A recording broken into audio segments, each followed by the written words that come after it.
Ei, bună! Astăzi m-am gândit să vă arăt ce se află în geanta mea și încă câteva cadouri care le-am primit astăzi pe parcursul zilei de Moș Nicolae, continuarea de ieri. Am primit acest tricouaș, pulovăraș, ceva. Mi l-am pus acum ca să-l vedeți. Înainte eram îmbrăcată cu altceva, dar în fine. Și este așa, este de la Zara. Da. Geanta mea, ce se află What's in my bag, o să fac astăzi și aceasta este geanta mea. Pe spate are așa niște chestii. Nu le vedeți? Da, le vedeți. Și așa tot este simplă. Este simplă. Spuneți nu dacă mai mă vedeți pe mine.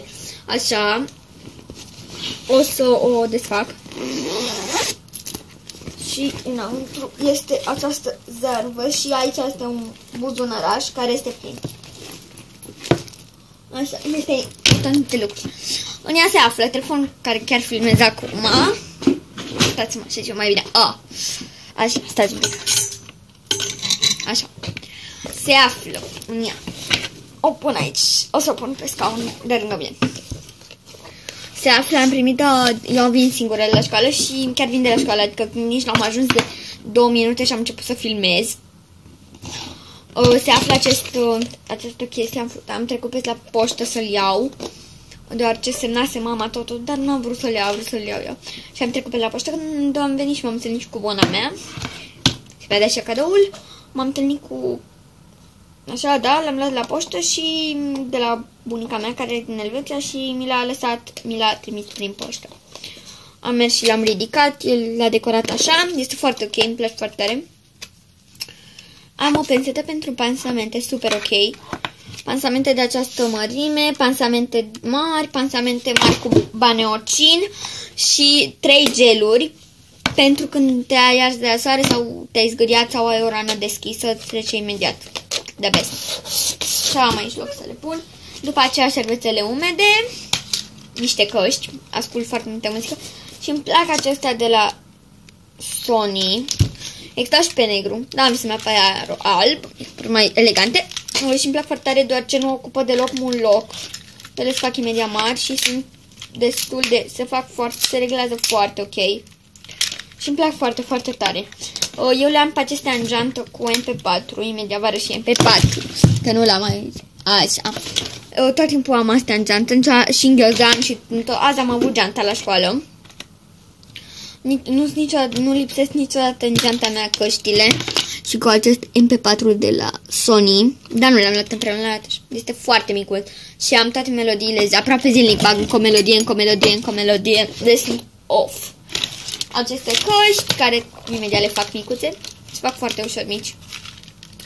Acest portofel cu mărunțiși, care este acesta așa argument. După aceea, tot așa m-am întâlnit cu prietena mea în parcursul ei la școală. Mi-a dat prietena mea Miri, dacă vă vedeți. Nu uitați să o urmăriți pe canalul ei, Stan Miri.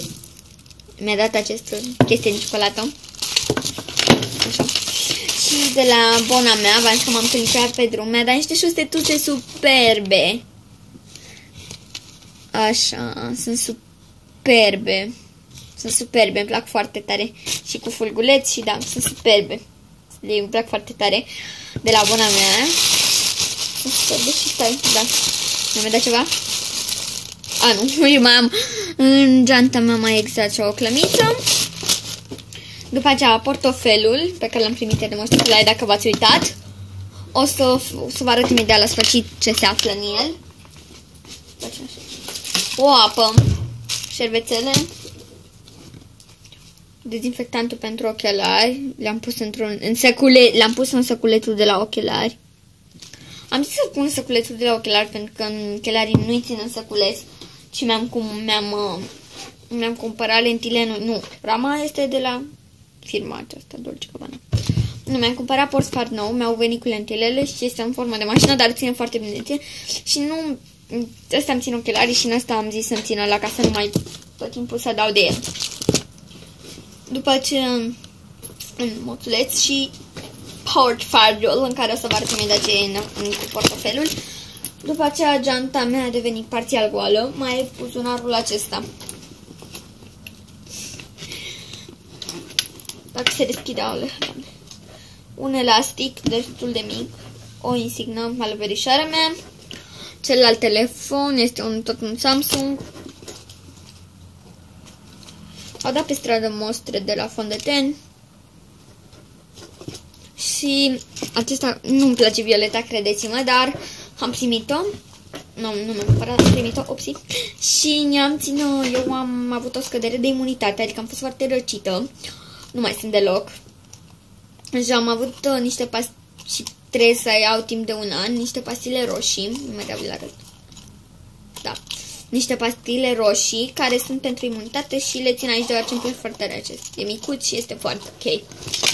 Aici în buzunarul acesta mai am, tot că am primit-o astăzi, o brățară de la Guess cu diferite inimioare, care are această închidere.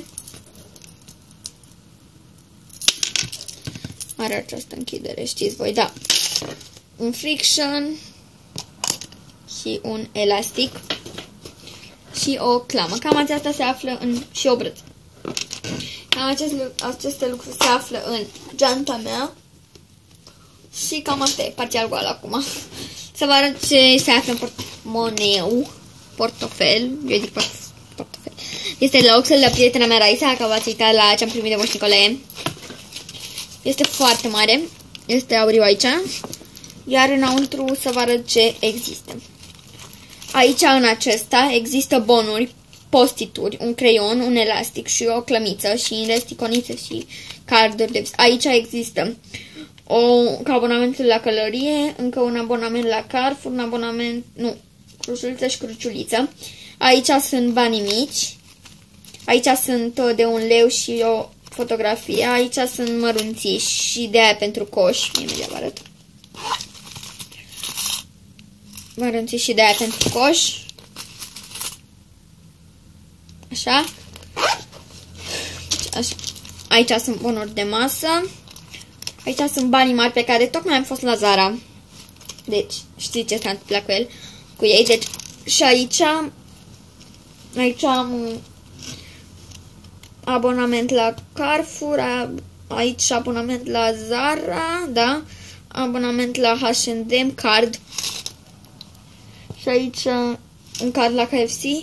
Aici mai am bonuri, iconițe, cărți de vizită,